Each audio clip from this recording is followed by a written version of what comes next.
안녕하세요. DDR 부동산 연구원의 서영창입니다. 이번 시간에는 부동산 용어 해설 42번째 막다른 도로와 골목길은 다른 개념이다 입니다. 우리가 골목길에 접한 대지에 건축 허가를 받기 위해서는 건축법에 있는 막다른 도로에 대한 개념을 정확히 이해해야 합니다. 건축법 2조 1항 11호에 보면 일이 되어 있죠. 도로란 보행과 자동차 통행이 가능한 너비 4m 이상의 도로, 가로, 지형적으로 자동차 통행이 불가능한 경우와 막다른 도로의 경우에는 대통령령으로 정하는 구조와 너비의 도로로서 일이 되어 있습니다. 그러니까 건축법 도로는 너비는 4m 이상이어야 되는 것이 원칙이나 예외적으로 막다른 도로는 다르다. 4m 미만이 될 수도 있고 4m 이상이 될 수도 있다. 그런 의미입니다. 자, 건축법 2조 1항 11호 본문에 막다른 도로란 통과 도로와 다른 개념이죠.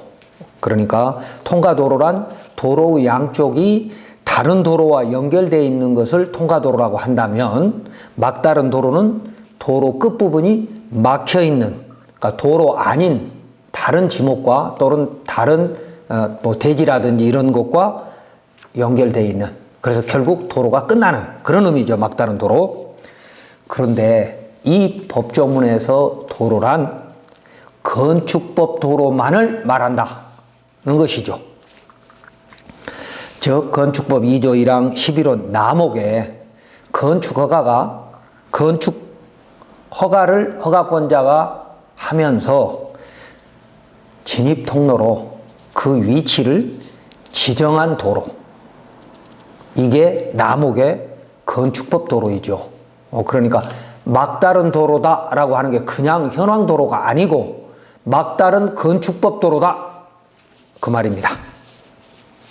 자, 이 남목의 지정 도로란 건축허가를 신청하면서 건축법 44조의 접도 의무를 충족시킬 수 있는 건축물의 진입 통로를 허가 신청자가 만들어야 하는데, 이 진입로가 본인 소유가 아니고 타인의 소유일 때는 그 토지 소유자의 동의를 받아야 되는 것이, 사용수납을 받아야 되는 것이 원칙이죠. 그래서 허가권자는 건축법 도로로 지정하고 사용수납을 받아서 지정하고 홈페이지에 지정도로라는 걸 고시하고, 그리고 도로관리대장에 등재해서 지자체가 관리하고 있는 도로이죠. 여기서 막다른 도로는 골목길 같은 그런 개념이 아니고요. 여러 가지로 해석에 있어서 유의할 필요가 있다는 겁니다.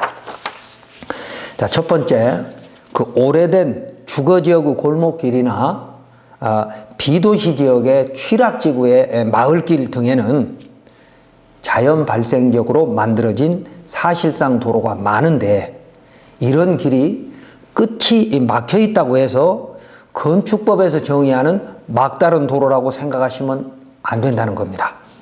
이런 골목길이 어떤 건축허가 시 건축법 도로로 지정되었을 때만 건축법 도로가 되는 것이고, 대부분의 골목길은 건축법 도로로 지정되지 않았기 때문에 이 골목길에 접한 대지, 이미 주택이 있더라도 말입니다, 대지에는 새롭게 건축허가를 받을 때는 상당히 어렵습니다.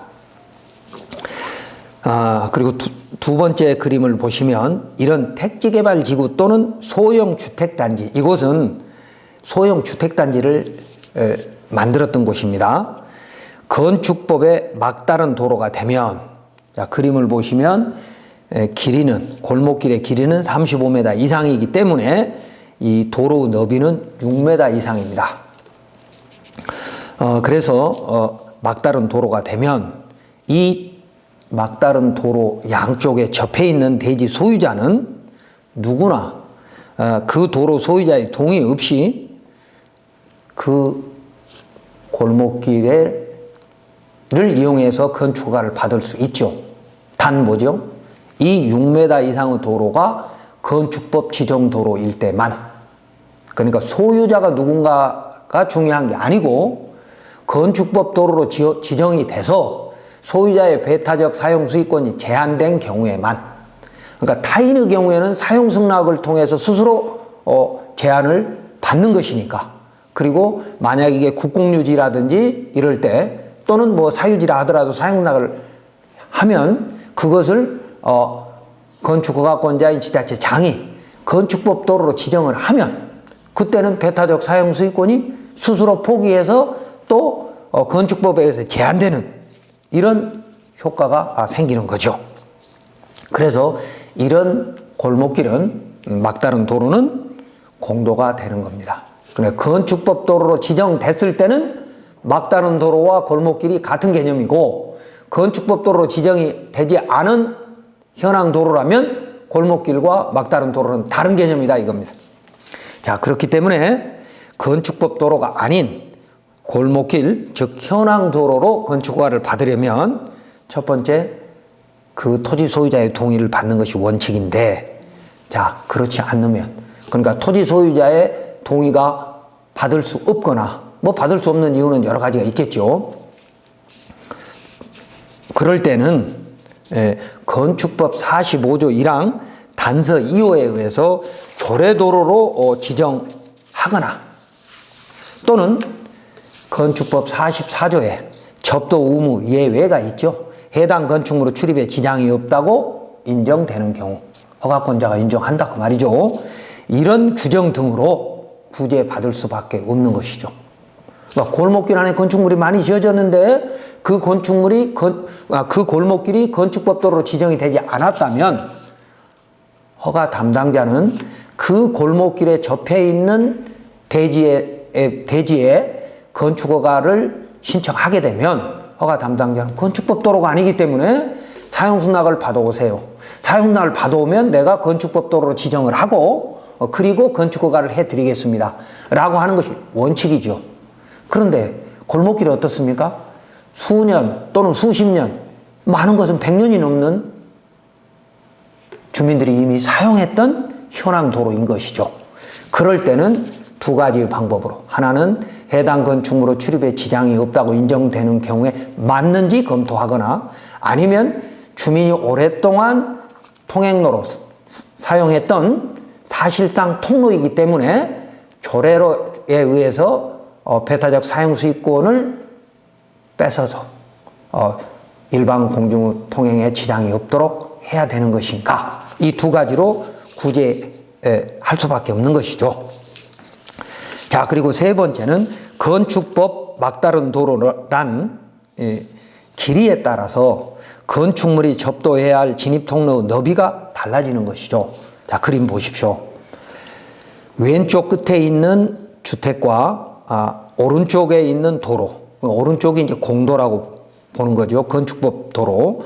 건축법 도로에서 다시 골목길, 막다른 도로를 통해서 집이 5채가 지어져 있습니다.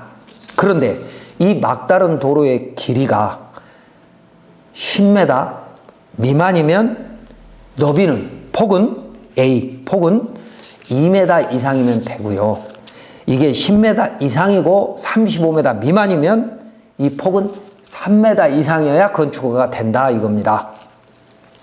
그리고 이 도로의 길이, 막다른 도로의 골목길의 길이가 35m 이상이면 6m 이상의 너비가 있어야만이 건축허가가 된다는 겁니다.